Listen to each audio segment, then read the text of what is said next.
안녕하십니까. 파워브리핑 시간입니다.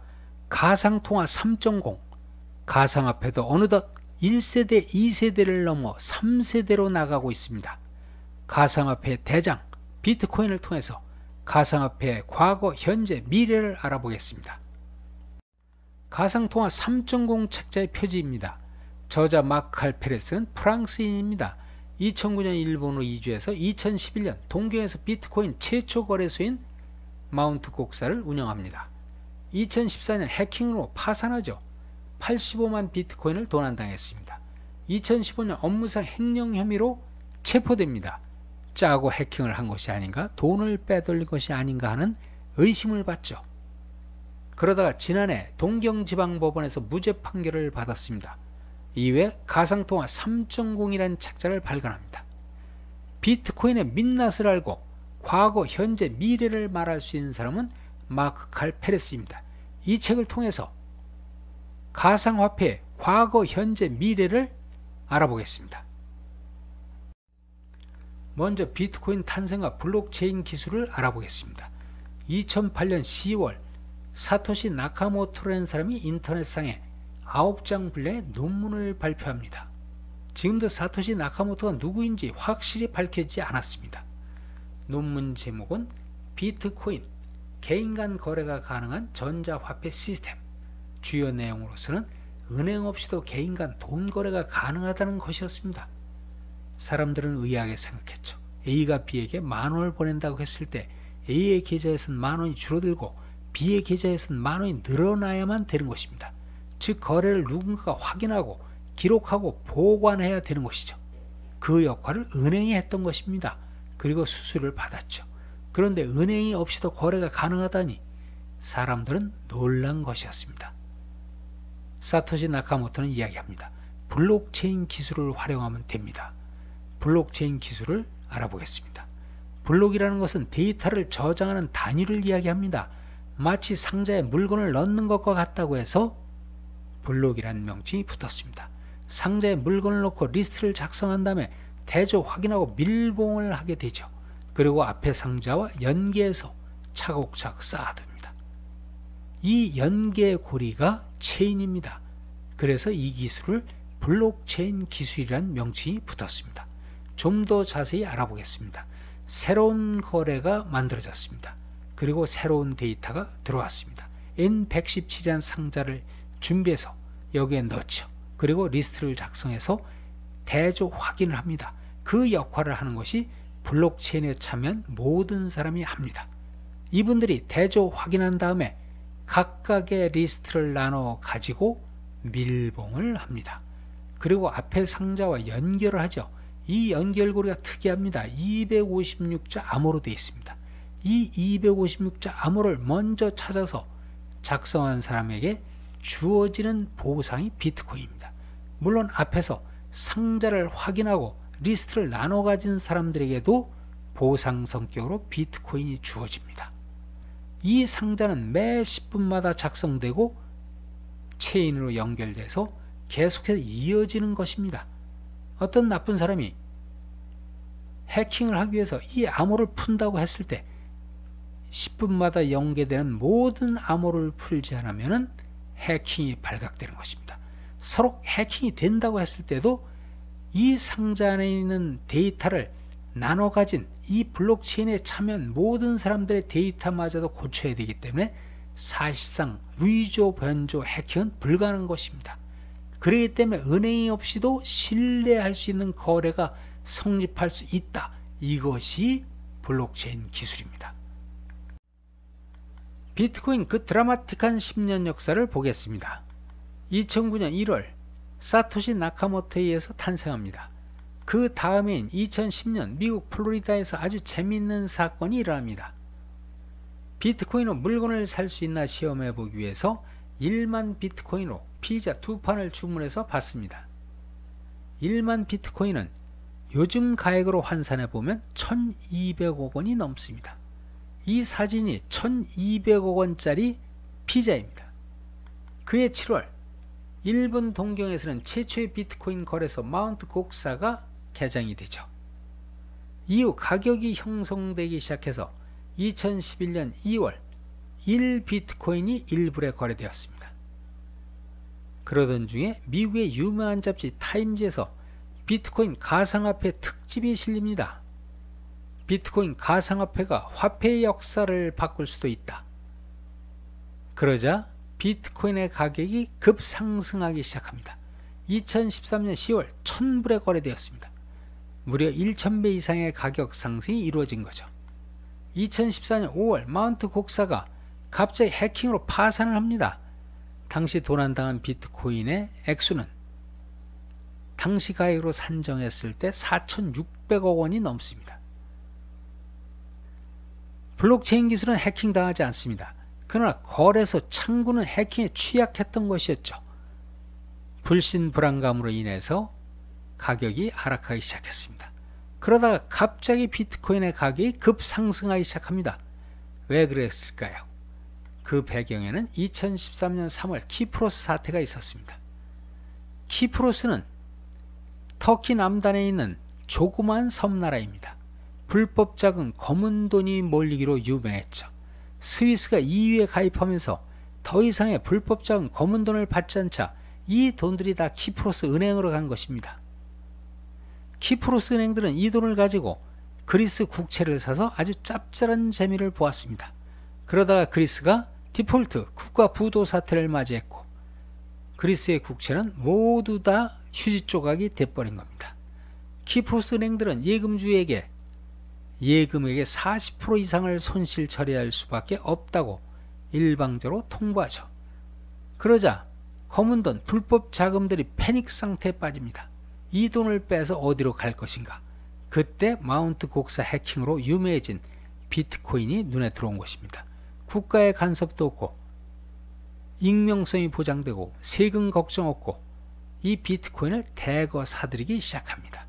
그래서 비트코인의 가격이 급상승한 거죠. 이렇게 비트코인이 인기를 누리자 여기저기에서 블록체인 기술을 활용한 제2, 제3의 비트코인 가상화폐가 생겨났습니다. 현재 가상화폐의 종류가 2000여 종이 넘습니다. 각국에서 거래소가 생기기 시작했죠. 그러던 중에 2015년 7월 2세대 가상화폐인 이더리움이 등장을 합니다.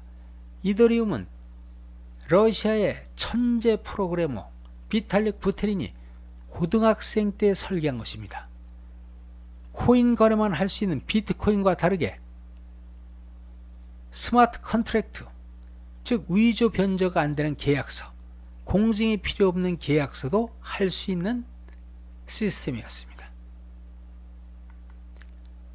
가상화폐 수는 늘어나고 거래가 늘어나자 일본에서는 2016년에 자금결제법을 개정해서 가상화폐라는 용어를 처음으로 사용합니다. 즉 가상화폐가 법적인 뒷받침이 있는 결제수단이 되었습니다. 이것은 비트코인 가격에 기름을 부은 꼴이 됐습니다. 2017년 8월 3,000불이던 것이 2017년 12월 2만 불까지 올라갑니다. 대한민국도 비트코인 가상화폐에 투자에 광풍이 몰아쳤습니다. 정책 결정자들은 이 비트코인 가상화폐는 사기다, 사설 거래소를 없애야 한다, 이런 발언까지 하는 촌극이 벌어졌습니다.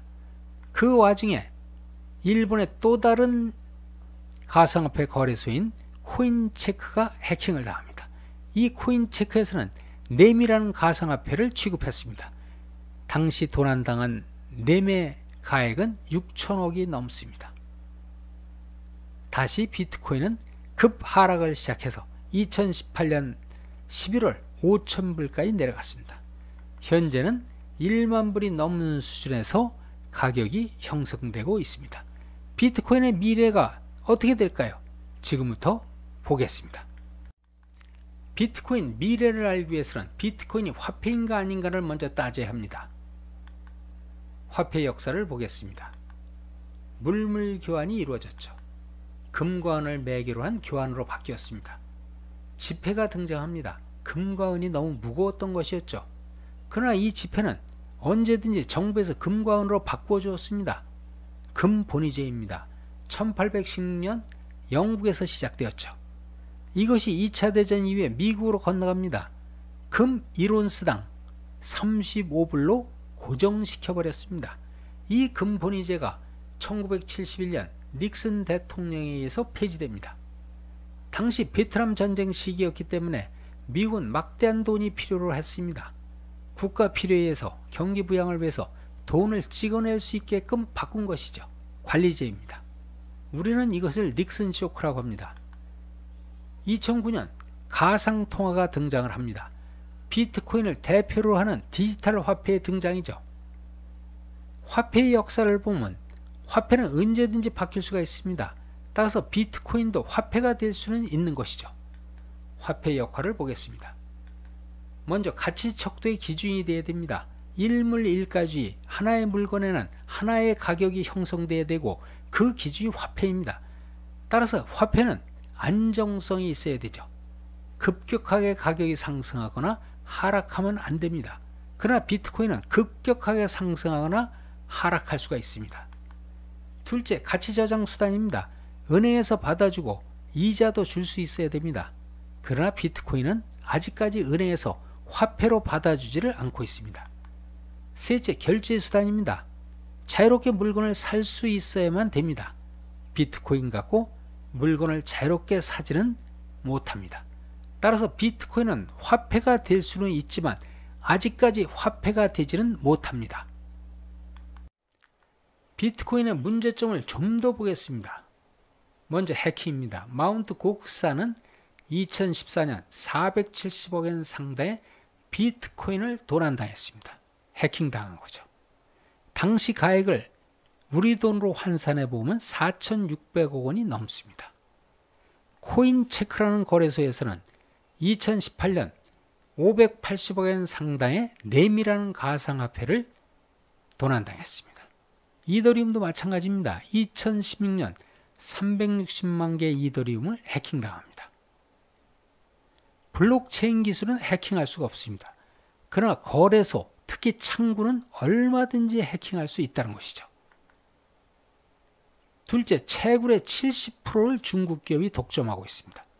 보시는 사진이 중국 내몽고에 위치한 전용 채굴 공장입니다. 수많은 컴퓨터를 연결해서 연산력을 높이고 컴퓨터 파워를 높였습니다. 채굴이라고 하는 것은 비트코인 거래를 확인, 검증하거나 또는 데이터를 넣어두는 블록과 블록을 연결하는 암호값을 먼저 찾는 사람에게 주어지는 보상 성격의 코인입니다. 따라서 연산력이 높을수록, 컴퓨터 파워가 높을수록 암호값을 찾을 확률이 높아지는 것이죠. 그러나 이와 같은 대규모 전용 채굴 공장은 막대한 전력이 필요합니다. 또한 열이 많이 나기 때문에 추운 지역이 좋죠. 그러다 보니 내몽고 지역이 최적지로 떠오른 것입니다. 또한 중국은 외환 관리가 엄격합니다. 검은 돈을 만들기 위해서, 불법 자금을 만들기 위해서는 비트코인만큼 좋은 것이 없는 것이죠. 셋째, 사토시 나카모토가 비트코인을 설계할 때 2100만 개로 발행을 제한해 놨습니다. 지난해 말까지 발행된 비트코인의 개수는 1800만 개입니다. 85%가 이미 발행이 된 것이죠.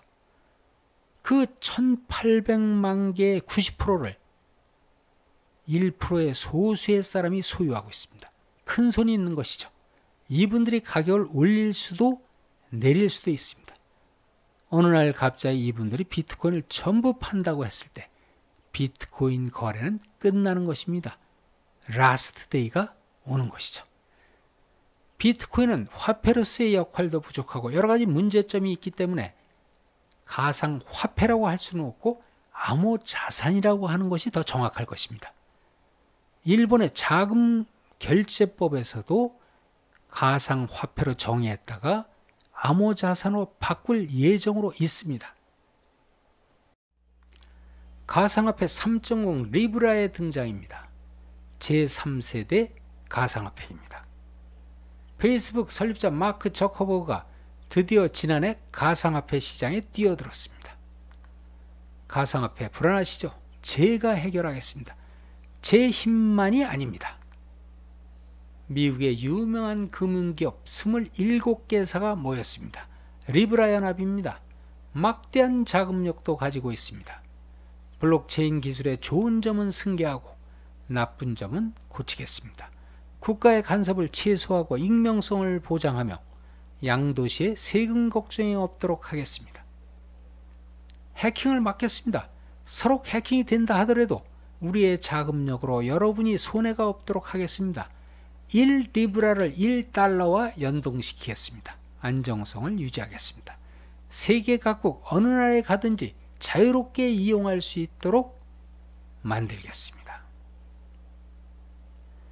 세계에는 금융거래 혜택을 못 받는 많은 사람들이 있습니다. 은행 계좌마저 없는 많은 사람들이 있습니다. 이분들이 인터넷을 통해서 자유롭게 금융거래를 할 수 있도록 만들겠습니다. 페이스북, 인스타그램 사용자들은 편안하게 쓸 수 있도록 하겠습니다. 예상되는 사용자 수는 전 세계 인구의 절반인 35억입니다. 여러분, 달러를 사용하시겠습니까? 리브라를 사용하시겠습니까? 엔화를 사용하시겠습니까? 리브라를 사용하시겠습니까? 원화를 사용하시겠습니까? 리브라를 사용하시겠습니까? 당연히 세계 각국들이 반발을 했죠.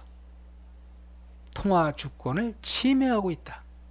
미군 리브라 연합에 대해서 당장 나와라. 가만히 있으면 특별 조사를 하겠다. 비자, 마스터, 이베이, 페이팔 등은 나와버렸습니다. 다른 기업들로 채워졌습니다. 이제 마크 저커버그는 연내 리브라를 반드시 출시하겠다 박차를 가하고 있습니다. 하원에서 마크 저커버그를 불렀죠. 당신 페이스북, 인스타그램을 통해서 너무 많은 개인 사생활을 들여다보고 있어. 너무 많은 정보를 갖고 있어.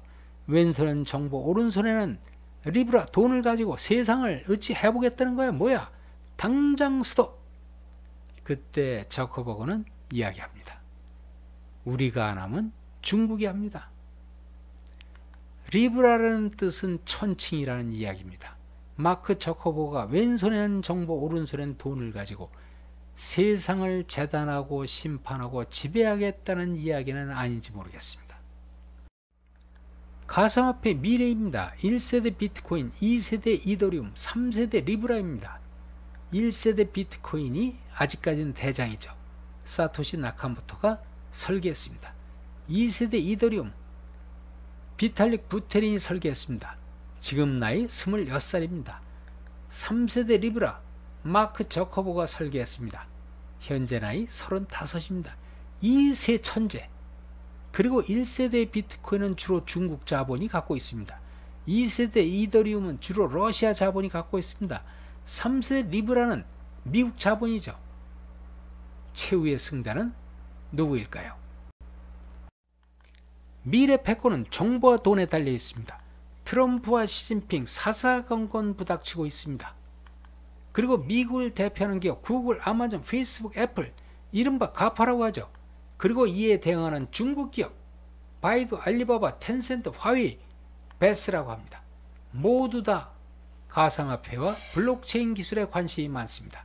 이제 연내 리브라가 출시되면 국가와 국가 간, 국가와 거대 기업 간, 거대 기업과 거대 기업 간의 패권 경쟁은 격화될 것입니다.